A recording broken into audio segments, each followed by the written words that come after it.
Sometimes when we're testing, we get an absolute clear winner. And in this case, it's the Calibre Bossnut. This bike blows everything else we've ridden out of the water. The really big surprise was the Calibre Bossnut. In fact, it's so good that our previous full suspension at £1,000 benchmark is actually knocked into the shade by it. Cutting edge geometry and a build kit that rivals similarly priced hardtails, Calibre Bossnut is still well ahead of the development curve. How can a bike under £1,000 be so good? In the mountain bike world, this is a hugely important bike. So to win 3 tests in a row is an incredible feat. But then again, the Calibre Bossnut is an incredible bike. The Bossnut feels just as capable as bikes that cost twice as much as it. Half as much money, just as fast. Pretty impressive. So top of the tree this year is the Calibre Bossnut, and every year. I mean, it's not just our review that say it's amazing. Like, people have figured it out pretty much for themselves. Yeah. That this is the bike to get. One becomes available, buy it. There's no reason not to buy this bike.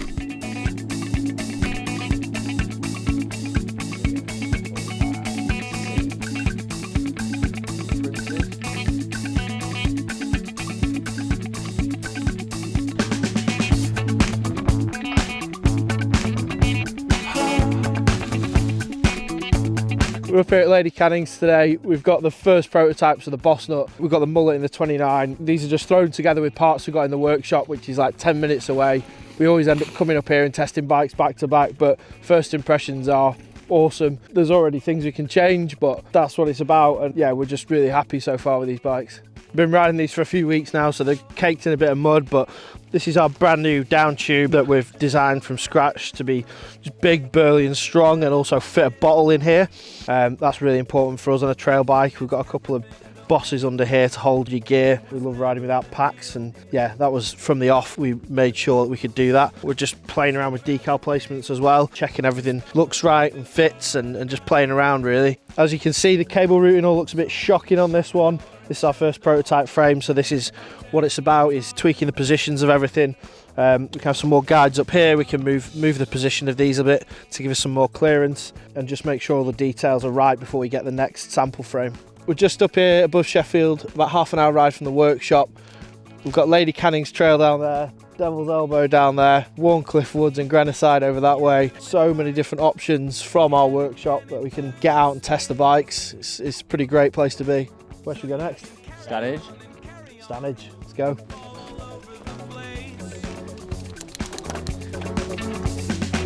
This is the trick. Forget a terrible year. Man, look at that. And we can break the laws until it gets weird. You can probably feel the suspension working for you on there. It's nice to ride on some proper rocky stuff. Yeah, man. Actually, the 29er flies over them rocks. It's awesome. Yeah, man. I'll have a go on it. You go on the 29 next then. What would make you feel better? It's such a sick trail, this one. It's like a river running down there today.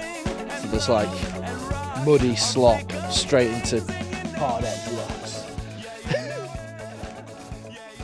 Bossnuts!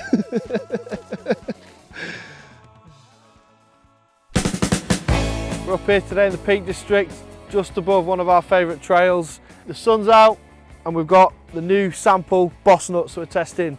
We've had this one for over 6 months now. We've been putting some miles in on it and we're really happy with it.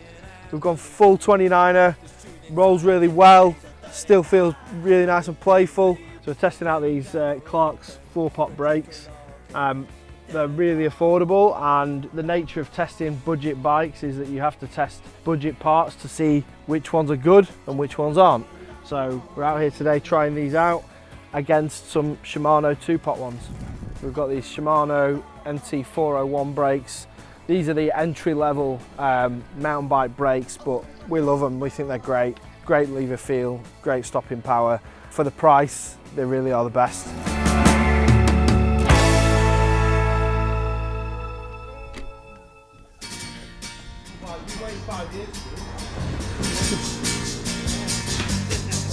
So at this point, it was the start of 2024. We just had the next round of samples land. We had loads of different colours and we had all the sizes of the bikes. So previously, me and Sam and Ross had been riding the bikes around Sheffield on all our local trails.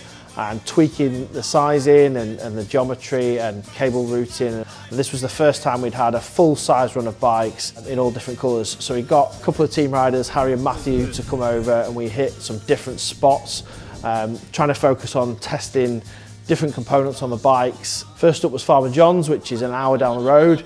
It's got some flowy trails, and then it's got some super gnarly sort of old school downhill stuff at the bottom.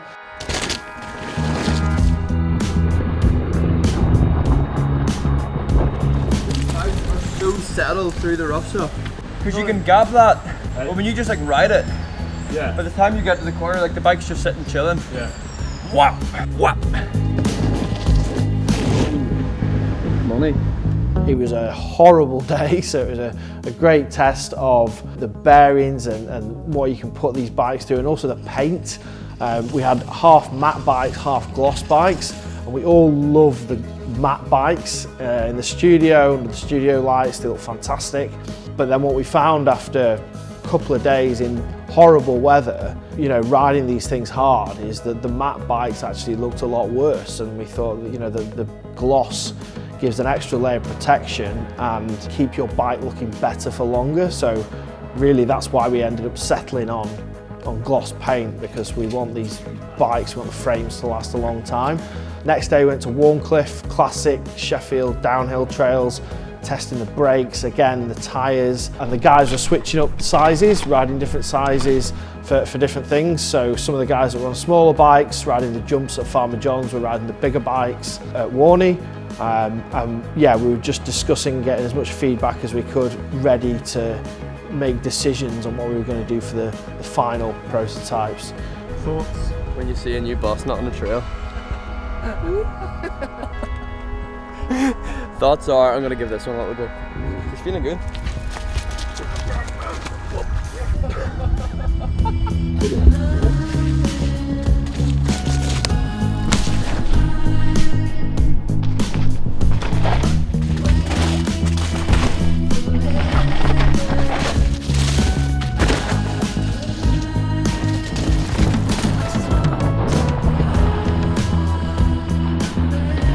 Last day of that week we headed to Leek, which drains really well. It's a good jump spot, and the guys absolutely sent it, and they were really getting used to the bikes, getting comfortable on them. Yeah, that was a real great test of the bike.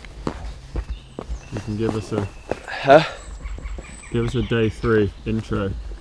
Day 3, we're pretty stiff. We haven't fallen that much. No real cuts. We've got clean clothes. I think we're going to size down the bikes today for some jibs and jumps. Could be gilet undone sort of day. Is it nice just immediately dropping back onto the smaller bike? Yeah, it feels pretty good. It's definitely going to be nice on this. Yeah. So much manoeuvrability. Like this medium feels small enough to throw about and like not weirdly like you're on a kid's bike ground. Like I feel so like nicely spaced. It's so playful, isn't it? Yeah. But then I feel like I can go and hit a trail and just like smash it on this. Yeah. They're so good. Yeah, they just carry on. They carry on for so long. Yeah. You want to train, Matt? Yeah.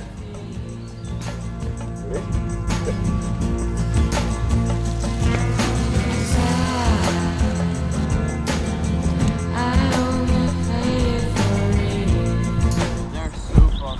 Got Ross coming. Yeah, Ross.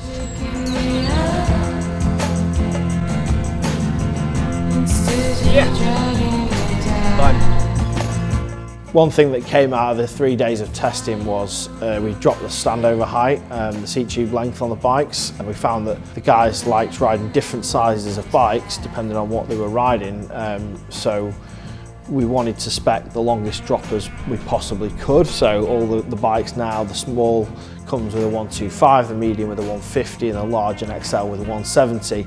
And yeah, we've managed to drop the seat tube, and it just gives you that option. If you want to ride along the bike, you can do, and if you want to size down, you can do as well, and you can ride both.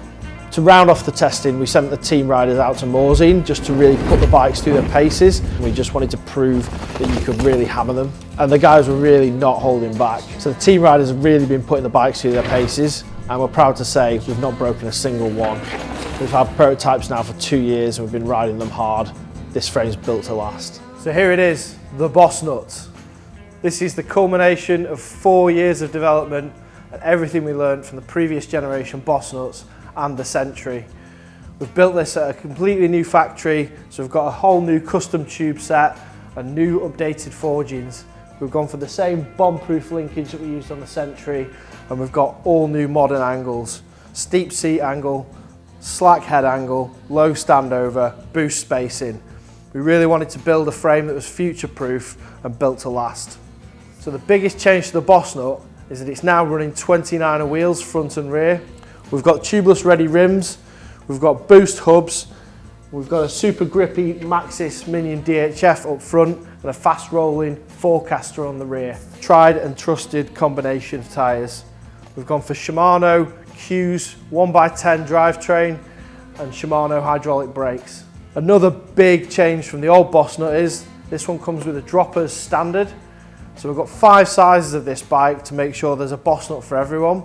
The extra small comes in with 27.5-inch wheels, and then the rest of the sizes come in with 29-inch wheels.